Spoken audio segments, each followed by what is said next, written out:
சிறடி காசை சீரியல் அப்கமிங்கில் என்ன மாதிரியான ட்விஸ்ட் எல்லாம் நடக்க போகுது அப்படிங்கிறத தான் இந்த வீடியோவில் பார்க்க போகிறோம். இப்போ முத்து வந்து 2 ஃபேமிலியுமே ஒன்றா உட்கார வச்சு பேசினா பிரச்சனை எல்லாம் தீந்துரும், ரதிக்கு வந்து கல்யாணம் ஆகிடும் அப்படின்னு சொல்லிட்டு அந்த ஃபேமிலியை கூட்டிகிட்டு வந்து இப்போ ரதி வீட்டில் விட்டுறாங்க. ஸோ அந்த பையன் வீட்டிலேருந்து வந்து பேசி 2 பேருமே பேசிகிட்டு இருக்காங்க. இப்போ முத்து சொல்கிறாரு, இங்கே பாருங்கள், 2 பேரும் பிரித்து வைக்கிறதுனால யாருக்கும் எந்த லாபமும் கிடையாது.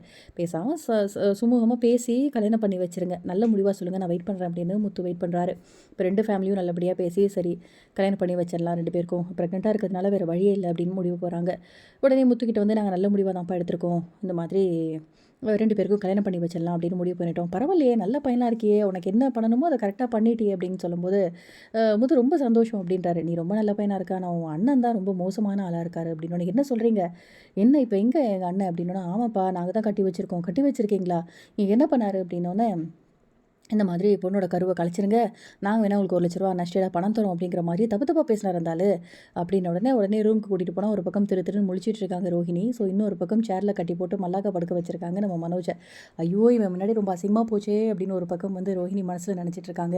ஸோ இன்னொரு பக்கம் சரிங்க அதான் பிரச்சனை முடிஞ்சிச்சுல, கட்டை அவுத்து விட்டுருங்க அப்படின்னு சொன்ன உடனே மனோஜை கட்டை அவுத்து விட்டாச்சு. ஸோ வெளியில் வந்தோடனே, ஏன்டா உனக்கு கொஞ்சமாவது அறிவு இருக்கா, நான் தான் பிரச்சனையை முடிச்சிடுறேன்னு சொன்னேன்ல, அதுக்குள்ளே உனக்கு என்னடா அவசரம் அப்படின்னு முத்து ஒரு பக்கம் மனோஜை பார்த்து கேட்க, மனோஜ் வந்து இல்லைடா அம்மா கிட்ட நல்ல பேர் வாங்கணும் அப்படின்னு சொல்லிட்டு ரோஹிணி தான் இந்த மாதிரி ஐடியா கொடுத்தா, அதான் அப்படி சொதப்பிடுச்சு அப்படின்னு உடனே, போடா அப்படின்னு உடனே, எனக்காக ஒரு ஹெல்ப் பண்ணுறா முத்து, வீட்டில் வந்து சொல்லாதடா ரொம்ப அசிங்கமாக போயிடும் அப்படின்னு மனோஜ் வந்து கெஞ்சி கேட்டதுனால, சே இந்த விஷயத்த சொன்னால் எனக்கு தானே ரொம்ப அசிங்கம், வாடா அப்படின்னு சொல்லிட்டு ஒரு பக்கம் முத்து அங்கேருந்து போயிட்டாரு. ரோஹிணி அண்ட் மனோஜ் 2 பேரும் அசிங்கப்பட்டுக்கிட்டு அங்கேருந்து போகிறாங்க. பட் சீரியல் வந்து எந்த பக்கம் கொண்டு போகிறது அப்படிங்கிறது வந்து தெரியாமல் இந்த மாதிரி ஒரு சீக்வன்ஸ் எல்லாம் கொண்டு வந்துட்டுருக்காங்க. ஆனால் இதுலேருந்து ஒரு விஷயம் என்ன அப்படின்னா, விஜயாக்கு இனிமேயும் அறிவு வரப்போகிறது கிடையாது.